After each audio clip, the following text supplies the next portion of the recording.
జ్యోతిష శాస్త్రంలో చెప్పబడిన ద్విపుష్కర యోగము, త్రిపుష్కర యోగము, దగ్ధ యోగాలకు ఉన్నటువంటి ప్రాధాన్యత ఏంటో, ద్విపుష్కర యోగము, త్రిపుష్కర యోగం ఉన్నప్పుడు ఎలాంటి పనులు నిర్వహిస్తే విశేషమైన శుభ ఫలితాలు చేకూరతాయో నేటి శుభం లాభం అనే శీర్షికన పరిశీలిద్దాం.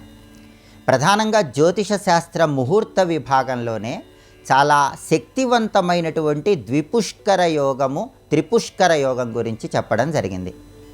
ద్విపుష్కర యోగము అంటే అర్థం ఏంటంటే కొన్ని వారాలు, కొన్ని తిథులు, కొన్ని నక్షత్రాలు ఇవన్నీ కలిసి వచ్చినప్పుడు వచ్చే యోగాన్ని ద్విపుష్కర యోగము అనే పేరుతో పిలుస్తారు. వారాల పరంగా ఆదివారము, మంగళవారము, శనివారము ఈ 3 వారాలు. తిథుల పరంగా భద్ర తిథులు అంటే విదియ, సప్తమి, ద్వాదశి తిథులు. అలాగే నక్షత్రాల పరంగా మృగశిర, చిత్త, ధనిష్ట ఇవన్నీ కలిసి వచ్చిన రోజును ద్విపుష్కర యోగం ఉన్న రోజు అనే పేరుతో పిలుస్తారు. అంటే అర్థం ఏంటంటే ఆదివారము, మంగళవారము, శనివారము విదియ, సప్తమి, ద్వాదశి తిథులు, మృగశిర, చిత్త, ధనిష్ట నక్షత్రాలు ఇవి ఏవి కలిసి వచ్చినా సరే, అంటే ఈ తిథి, వారము, నక్షత్రము ఇవి ఎప్పుడు కలిసి వచ్చినా సరే దాన్ని ద్విపుష్కర యోగం అనే పేరుతో పిలుస్తారు.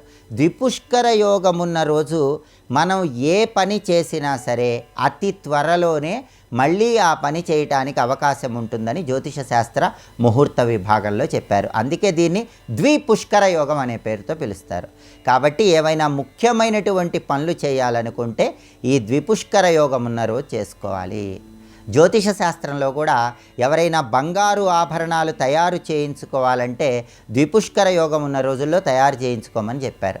అలాగే కొత్తగా వ్యాపారాల్లో పెట్టుబడులు పెట్టాలన్నా, కొత్తగా వాహనాలు కొనుక్కోవాలన్నా, అలాగే ధనపరమైనటువంటి వ్యవహారాలు నిర్వహించాలన్నా ఈ ద్విపుష్కర యోగంలో చేసుకోమని చెప్పారు. వ్యాపార విస్తరణకు అవసరమైన విధి విధానాలు, వ్యాపార సంబంధమైనటువంటి పెట్టుబడులు ఇవన్నీ కూడా ఈ యోగంలో చేసుకుంటే మళ్ళీ ఇంకొకసారి ఆ యోగం వస్తుంది కాబట్టి ఫలితాలను రెట్టింపు చేసుకోవచ్చు. అలాగే ఏవైనా పూజలు చేసుకోవాలన్నా, వ్రతాలు చేసుకోవాలన్నా అటువంటివి కూడా ద్విపుష్కర యోగం ఉన్నప్పుడు చేసుకుంటే మళ్ళీ ఆ పూజలు చేసుకునే అవకాశం వస్తుంది.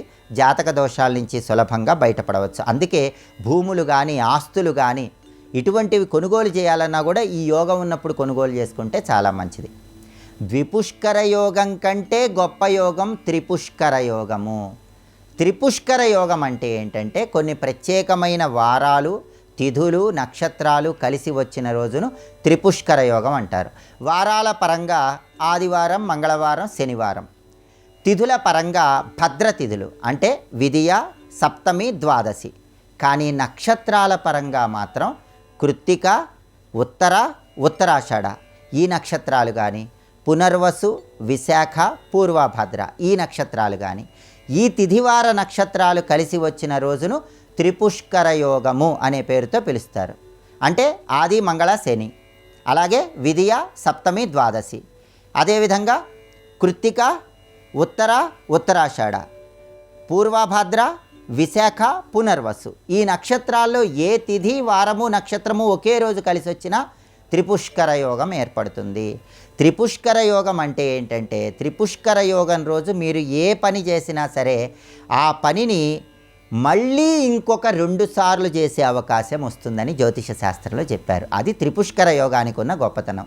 ద్విపుష్కర యోగం అంటే మనం ఏ పని చేసినా మళ్ళీ ఇంకొకసారి ఆ పని చేసే అవకాశం తొందరలోనే వస్తుంది. త్రిపుష్కర యోగం అంటే మాత్రం ఆ పని ఇంకో 2 సార్లు చేసే అవకాశం వస్తుంది. అంటే ద్విపుష్కర యోగం కంటే త్రిపుష్కర యోగం ఇంకా గొప్పది. కాబట్టి త్రిపుష్కర యోగం ఉన్నప్పుడు భూములు, ఆస్తులు, గృహాలు, పొలాలు ఇలాంటివి కొనుక్కుంటే మళ్ళీ 2 సార్లు అలా కొనుక్కునే అవకాశం మీకు తొందరలోనే వస్తుంది. బంగారం కొనుక్కుంటే మళ్ళీ తొందరలోనే 2 సార్లు కొనుక్కునే అవకాశం వస్తుంది. అలాగే ఏవైనా పూజలు చేస్తే మళ్ళీ 2 సార్లు ఆ పూజలు చేసి దానివల్ల దైవానుగ్రహానికి పాత్రలు కావచ్చు. వ్యాపార పెట్టుబడులు కూడా మళ్ళీ పెట్టే అవకాశం వస్తుంది.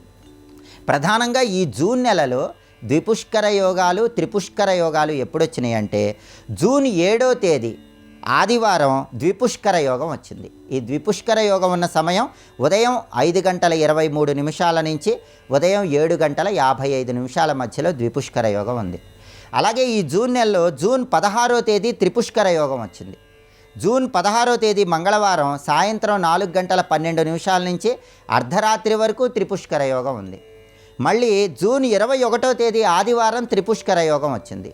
ఈ త్రిపుష్కర యోగం ఉన్నప్పుడు ఉదయం 9:31 నుంచి మధ్యాహ్నం 3:20 మధ్యలో జూన్ 21 ఆదివారం ఎలాంటి ముఖ్యమైన పనులైనా చేసుకోవచ్చు. అంటే ఈ నెలలో ఈ ద్విపుష్కర యోగము త్రిపుష్కర యోగాలు ఉన్నాయి. అయితే ఈ నెలలో మాత్రం అన్ని ముఖ్యమైన పనులు చేయకూడదు. దానికి కారణం ఇది అధిక మాసం. అధిక మాసంలో శుభ కార్యక్రమాలు నిర్వహించరాదు. అధిక మాసంలో కొన్ని ప్రత్యేకమైనటువంటి వ్యాపార వ్యవహారాలు నిర్వహించరాదు.